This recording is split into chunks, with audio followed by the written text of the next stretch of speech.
बिस्मिल्लाहिर्रहमानिर्रहीम, अस्सलाम वालेकुम। खेलों की खबरों पर तबसरों और तजियों से जिस स्कोर के एक और प्रोग्राम के साथ सैयद याह्या हुसैनी आपकी खिदमत में हाजिर है।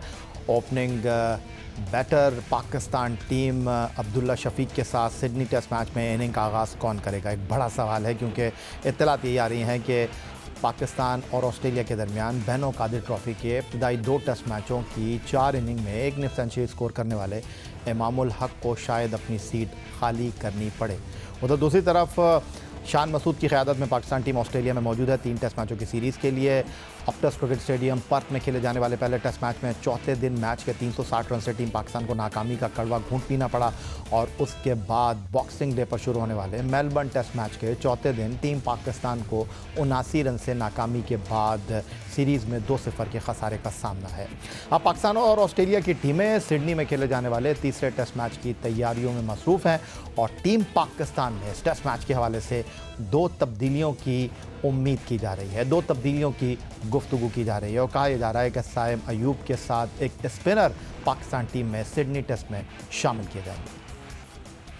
तो स्टूडियो में ज्वाइन कर रहे हैं रोज़नामा जंग कराची के senior cricket sports correspondent Abdul Majid Bhatti और वीडियो लिंक पर हमारे साथ मौजूद होंगे test allrounder Abdul Razzaq. Pakistan team Australia में मौजूद है। 2 टेस्ट मैचों के बाद ऑस्ट्रेलिया की टीम पैट कमिंस की क़यादत में 2 टेस्ट मैच जीतकर सीरीज़ में 2-0 की बढ़तरी के साथ इस सीरीज़ को अपने नाम कर चुकी है और सिडनी टेस्ट मैच का चाहे कुछ भी नतीजा हो, टेस्ट सीरीज़ ऑस्ट्रेलिया अपने नाम कर चुका है। अब्दुल रज़ाक की तरफ सीधा चलेंगे। रज़ाक, सिडनी टेस्ट मैच से पहले हम पर्थ में खेले, उसके बाद हम मेलबर्न में खेले, आप सिडनी को किस तरह देख रहे हैं? पाकिस्तान टीम किस तैयारी के साथ, किस सोच के साथ, किस मंसूबे के साथ मैदान में उतरे? देखिए, पहली बात ये है कि हर ग्राउंड की फील्ड डिफरेंट है और जिस तरह का पर्थ में पिच था बिल्कुल बैटिंग ट्रैक था और मेलबर्न का पिच था वो बॉलिंग ट्रैक था और सिडनी में हमेशा स्पिनर को मदद मिलती है। यहाँ पे ब्रेक भी होता है और फास्ट बॉलर के लिए भी इतना ज़्यादा खास मौजूद नहीं होता, क्योंकि हमने जब भी यहाँ पे मैचेस खेले हैं वहाँ पे स्पिनर डोमिनेट किया है और 4-4, 5-5 विकेट स्पिनर ने ली है। और अब बहरहाल अब की कंडीशन डिफरेंट हो सकती है, क्योंकि हम तो आज से 20 साल पहले गए थे। अब पिच कंडीशन देखनी पड़ेगी या कि ग्रास होता है कि नहीं होता। और ये कि अच्छी बात ये है कि ऑस्ट्रेलिया में हमेशा आपको पॉजिटिव साइन मिलते हैं और जिस तरह ऑस्ट्रेलिया ने पहला टेस्ट मैच जीता, उसके बाद उन्होंने अगर पाकिस्तान टॉस हार जाता तो पाकिस्तान ये हो सकता है कि 2 या 2.5 दिन में मैच खत्म हो सकता था कि जिस तरह की वो पिच कंडीशन थी। अब ये कि पाकिस्तान का हम जो भी टेस्ट मैच हमने देखा है, हम यही बात करते रहे हैं कि हमारे पास कोई स्पिनर नहीं है और हमारे जो बैटिंग में है वो पॉजिटिव खेलने वाले प्लेयर बहुत कम है। तो यहाँ पे आपको पॉजिटिव खेलना पड़ता है और अपनी परफॉर्मेंस के लिए नहीं, टीम के लिए खेलना पड़ता है, टीम को जितवाने के लिए खेलना पड़ता है। तो ये जो अप्रोच है ये पाकिस्तान टीम को लेके आनी पड़ेगी अपनी टीम में और हर प्लेयर की जिम्मेदारी ये है कि वो 40-50 को मत देखे और वो टीम के लिए खेले, 100 के लिए जाए। और ये बड़ी अच्छी अपॉर्चुनिटी पाकिस्तान ने मिस की है सेकंड टेस्ट मैच की। 316 स्कोर इतना ज्यादा नहीं था। अगर पाकिस्तान के टॉप ऑर्डर में कोई बाबर आजम 100 करते या शान मसूद 100 करते तो ये पाकिस्तान टेस्ट मैच जीत सकता। ठीक हो गया। माजिद, आपकी तरफ आऊँगा। पाकिस्तान टीम 2 टेस्ट मैच इस दौरे ऑस्ट्रेलिया में हार चुकी है और ऑस्ट्रेलिया के दौरे से पहले यही गुफ्तगू हो रही थी कि ऑस्ट्रेलिया को ऑस्ट्रेलिया में हराना इतना आसान नहीं होगा, लेकिन ख़ास तौर पर मेलबर्न टेस्ट मैच जो बॉक्सिंग डे पर शुरू हुआ, टीम पाकिस्तान ने जिस मुकाबले का तासुर नहीं सिर्फ दिया बल्कि ग्राउंड के अंदर हमारी टीम लड़ती हुई भी दिखाई दी। फिर उसके बाद एक सवाल ये उठता था कि जी आपके बॉलर जब तक 2 इनिंग में ऑस्ट्रेलिया को आउट नहीं करेंगे, 20 विकेटें नहीं लेंगे, तो बॉलर ने वो कच करके दिखाया और आप जो 4 पेसर के साथ मैदान में उतरे, उस फैसले की भी उन्होंने लाज रखी। जी हाँ, बिल्कुल। मेलबर्न टेस्ट में देखिए, पहला टेस्ट तो हम 360 रन से हारे, लेकिन मेलबर्न में बहुत सारे पॉजिटिव्स थे जो एज ए पाकिस्तानी या एज ए क्रिकेट जर्नलिस्ट हमें भी खुशी होती है कि पाकिस्तान टीम ऑस्ट्रेलिया जैसी टीम के ख़िलाफ़ एक मुकाबले की पोजीशन पर आकर फिर उन्होंने क्रंच स्टेजेस पर वो अपने पॉइंट्स जो थे वो मिस कर दिए। मिसाल के तौर पर कैचेस ड्रॉप हुए, अब्दुल्ला शफीक कोई उससे कोई ऐसे गर्ज नहीं है, ना हम उसके ख़िलाफ़ है, लेकिन मेरे ख्याल में सिर्फ स्पेशलाइज पोजीशन है, अगर वो स्लिप में कंफर्टेबल नहीं है तो उसको कहीं और भेजें। हमने शुरू में देखा कि Babar Azam forward short leg पे थे और अब्दुल्ला शफीक स्लिप में फील्डिंग कर रहे थे। एक तो फील्डिंग का फैक्टर था, दूसरा जिस तरह अभी अब्दुल रज़ाक बात कर रहे थे, शान मसूद ने 50 किए, सलमान अली आगा ने 50 किए, बाबर आजम अच्छा खेलते खेलते आउट हो गए।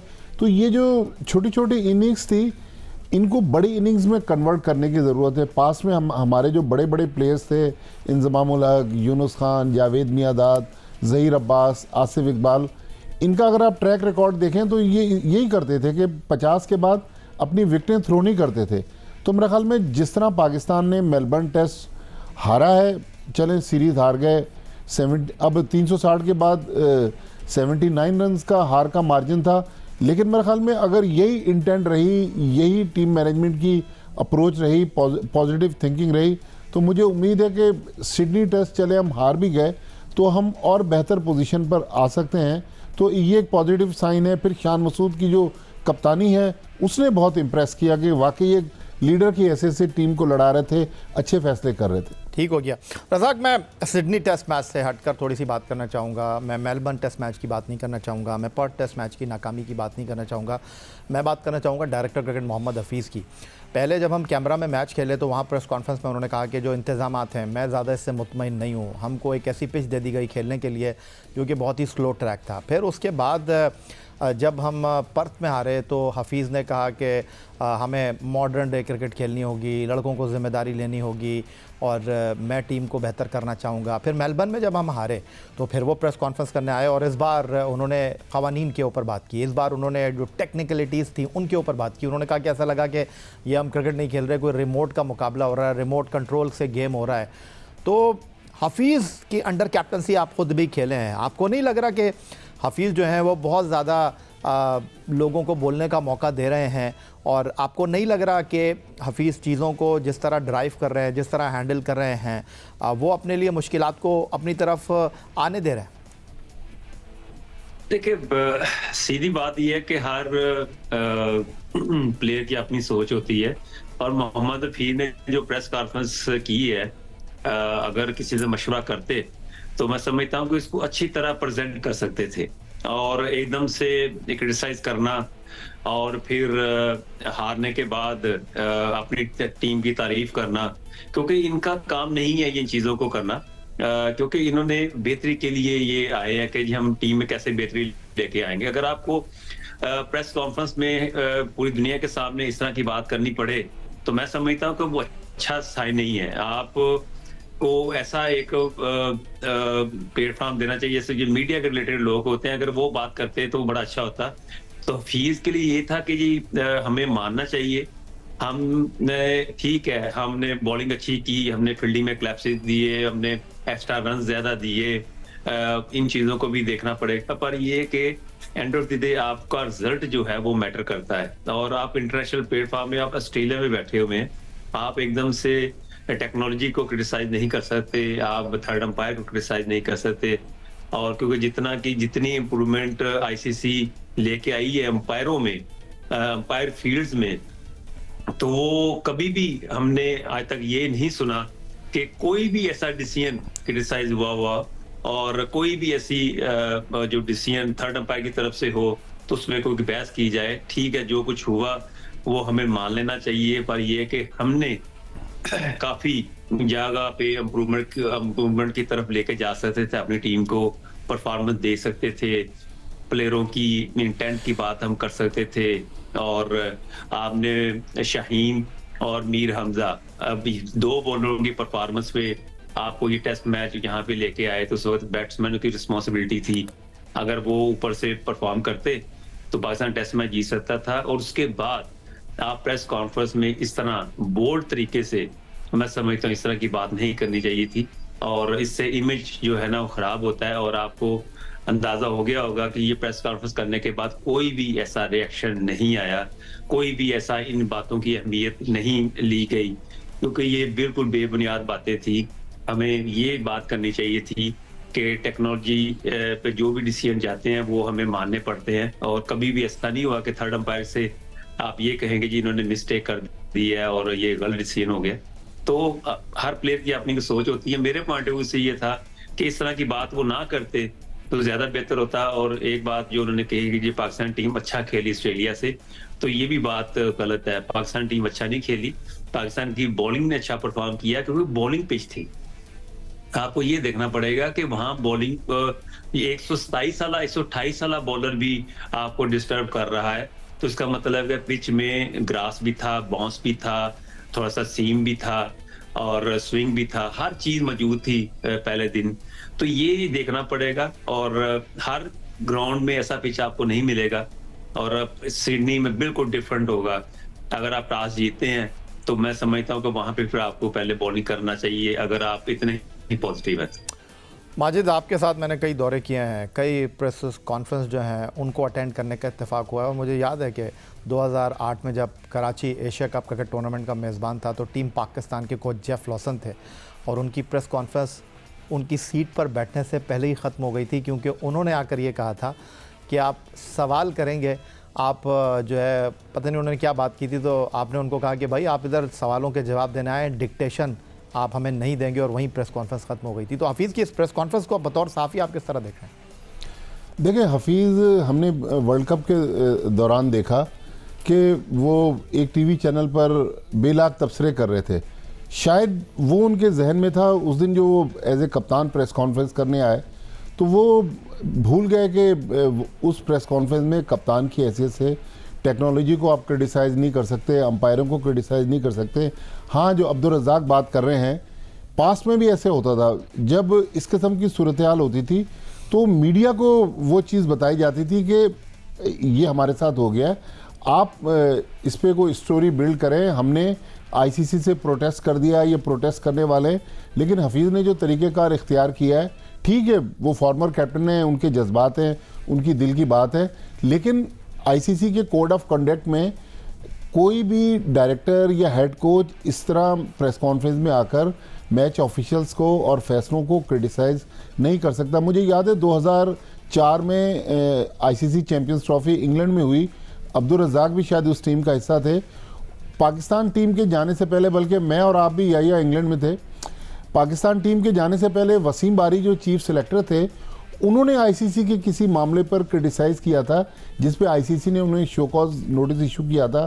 फाइनली बारी साहब, हालांकि इतने ग्रेट विकेट कीपर थे, उनको माजरत करके फिर आईसीसी से जान छुड़वाना पड़ी। तो मेरे ख्याल में हफीज़ को थोड़ा सा मोहतात होना चाहिए। जब मीडिया मैनेजर टीम के साथ होता है तो मीडिया मैनेजर को भी चाहिए कि कप्तान को प्रेस कॉन्फ्रेंस में या डायरेक्टर को प्रेस कॉन्फ्रेंस में ले जाने से पहले कुछ पॉइंटर्स डिस्कस कर लें, ताकि जो कंट्रोवर्शियल इश्यूज़ हैं वो डिस्कस ना करें। ये बहुत ज़्यादा करेंगे, देखिए अंपायर्स कहीं ना कहीं फिर आपको टकरा जाएंगे। जो टीवी अंपायर थे मेलबर्न टेस्ट में, हो सकता है वो फील्ड अंपायर थे, उनके दिल में अगर कुछ मसला हो गया तो फिर पाकिस्तान के लिए मुश्किल होगी। तो मेरे ख्याल में हफीज़ ने भी उससे लेसन से लर्न किया होगा और आइंदा मेरी तो यही उनको मशवरा है कि थोड़ा सा मोहतात हों। अगर कोई ऐसा मसला हो तो पाकिस्तानी मीडिया या इंटरनेशनल मीडिया के ज़रिए इस चीज़ को हाईलाइट करवाएं। अब्दुल माजिद भट्टी और टेस्ट ऑलराउंडर अब्दुल रज़ाक हमारे साथ स्टूडियो में मौजूद हैं। गुफ्तगू हो रही है पाकिस्तान क्रिकेट टीम के दौरे ऑस्ट्रेलिया के हवाले से। एक दिन के बाद सिडनी क्रिकेट ग्राउंड साल 2024 का पहला टेस्ट मैच पाकिस्तान का होस्ट करने जा रहा है, जहां टीम पाकिस्तान का मुकाबला मेज़बान ऑस्ट्रेलिया के साथ है। मज़ीद गुफ्तगू एक ब्रेक के लिए।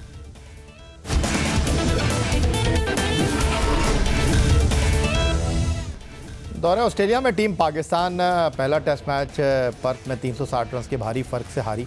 तो मेलबर्न टेस्ट मैच में टीम पाकिस्तान में 2 तब्दीलियां की गई और विकेट कीपर सरफराज अहमद की जगह रिजवान अहमद की टीम में मोहम्मद रिजवान की वापसी हुई और ऑलराउंडर फ़हीम अशरफ की जगह टीम में फास्ट बॉलर मीर हमज़ा को शामिल किया गया। और ये दोनों तब्दीलियां टीम पाकिस्तान के लिए कारआमद साबित हुई। और अब इत्तलात हैं कि टीम पाकिस्तान मेलबर्न से सिडनी तक तीसरे टेस्ट मैच में मज़ीद 2 तब्दीलियां करने जा रही हैं। जो इस वक्त ज़बान ज़दे आम गुफ्तगू हो रही है वो है इमामुल हक की जगह साइम अयूब को खिलाने की। माजिद भट्टी हमारे साथ मौजूद हैं। किस हद तक सदाकत है इस बात में माजिद, और किस हद तक इमामुल हक जो है उनका फ़्लाइट मिस हो चुकी है सिडनी टेस्ट मैच की?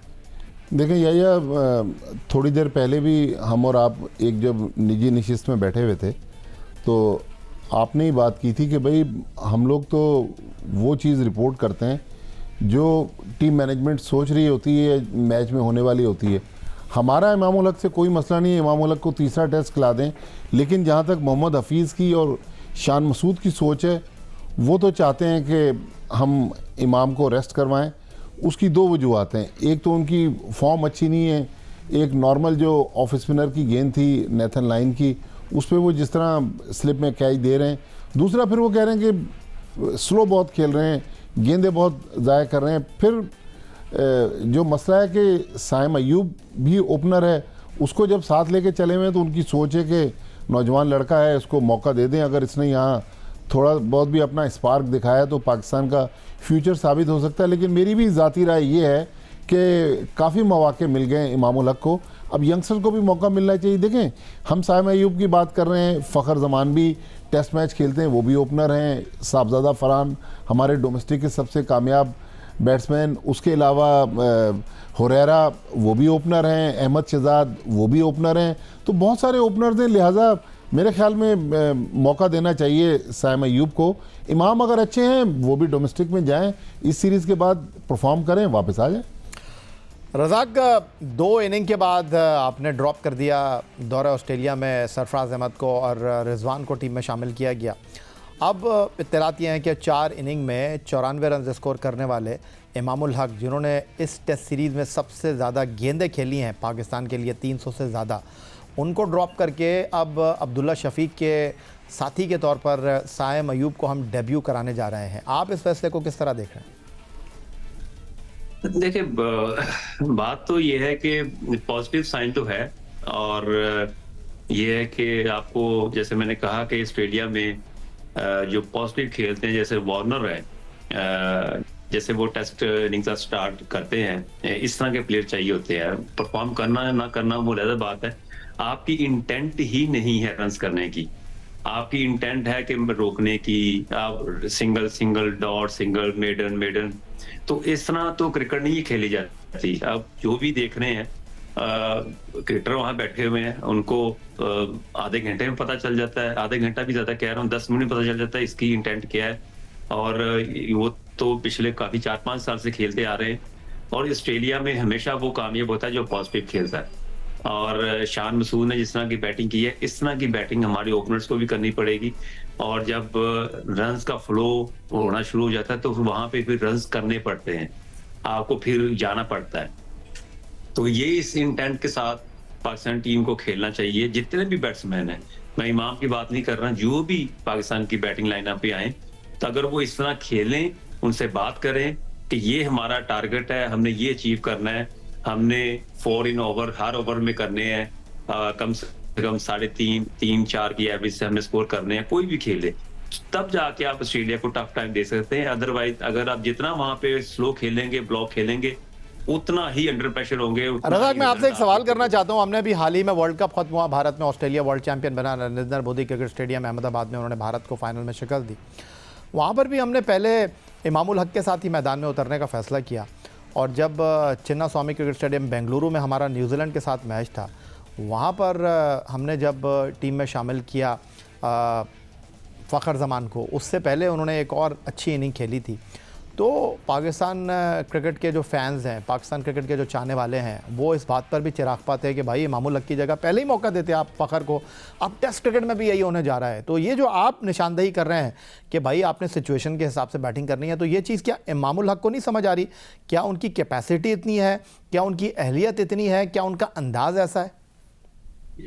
देखिए, ये सीधी बात ये है कि पाकिस्तान टीम के साथ जो है ना, अच्छा सलूक नहीं हो रहा, और हर बंदा अपने माइंड के साथ प्लेयर को यूटिलाइज करने की कोशिश कर रहा है।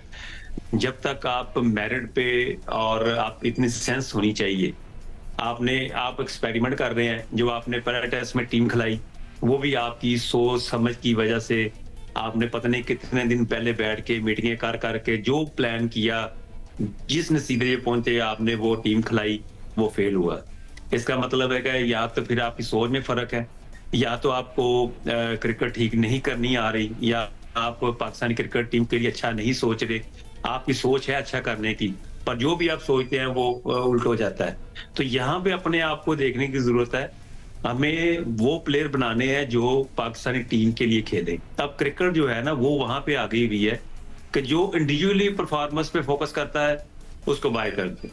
जिसके ज़हन में ये है कि मैं 40-50 करने के बाद मीडिया में ये बताऊंगा कि मेरी एवरेज 50 की है, ऐसे लोगों को बाहर कर देना चाहिए। सीधी बात है, अगर आपने पाकिस्तानी क्रिकेट टीम को अच्छा करना है, अगर आपने पाकिस्तानी टीम को ऊपर लेके आना है, जब तक इस तरह के स्टेप नहीं लेंगे पाकिस्तान की क्रिकेट टीम अच्छी नहीं हो सकती।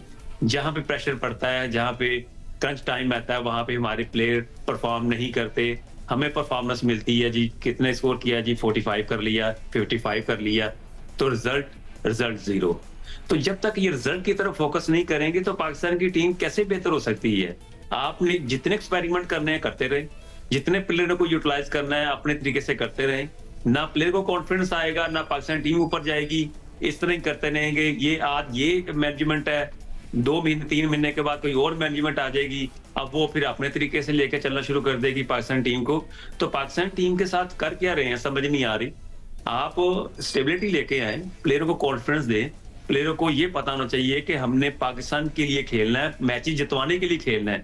2 चीजों पे फोकस नहीं हो रहा। आप स्कोर कार्ड उठा के ले बैठ जाते हैं, आप उनकी एवरेज लेके बैठ जाते हैं, आप उनकी परफॉर्मेंस लेके बैठ जाते हैं। आपको ये नहीं पता कि स्ट्राइक रेट क्या है, आपको ये नहीं पता है कितने कैच छूटे हैं। अब ये सारी चीजें भी देखनी पड़ेगी। जिसकी इंटेंट ऐसी है स्लो खेलने की, रन्स करने की, अपने लिए, उनको बाहर कर देना चाहिए। बहुत शुक्रिया आपका senior sports journalist Abdul Majid Bhatti. बहुत शुक्रिया आपका टेस्ट ऑलराउंडर अब्दुल रज़ाक हमारे साथ मौजूद थे। पाकिस्तान क्रिकेट टीम दौरा ऑस्ट्रेलिया में अब पर्थ और मेलबर्न के बाद आखिरी टेस्ट मैच सिडनी में शुरू करने जा रही है। बुध से ये टेस्ट मैच साल 2024 का पहला टेस्ट मैच और पाकिस्तान का इस साल ये आखिरी टेस्ट मैच होगा, क्योंकि उसके बाद पाकिस्तान को कम से कम 8-9 महीने इंतज़ार करना होगा अगली टेस्ट सीरीज़ के लिए। गुफ्तगू होती रहेगी, आपको अपडेट करते रहेंगे। फिलहाल आपसे इजाज़त चाहेंगे। ट्विटर पर आप हमें फॉलो कर सकते हैं, हमें ईमेल कर सकते हैं, अपनी राय का इज़हार कर सकते हैं score@geo.tv पर। इस दुआ इस उम्मीद इस तवक्को के साथ कि पाकिस्तान में खेल और खिलाड़ी तरक्की करते रहें। सैयद याहिया हुसैनी को स्कोर की पूरी टीम के साथ अपने आज के मेहमानों अब्दुल माजिद भट्टी और अब्दुल रज़ाक के हमरा इजाज़त दीजिए। अल्लाह हाफ़िज़।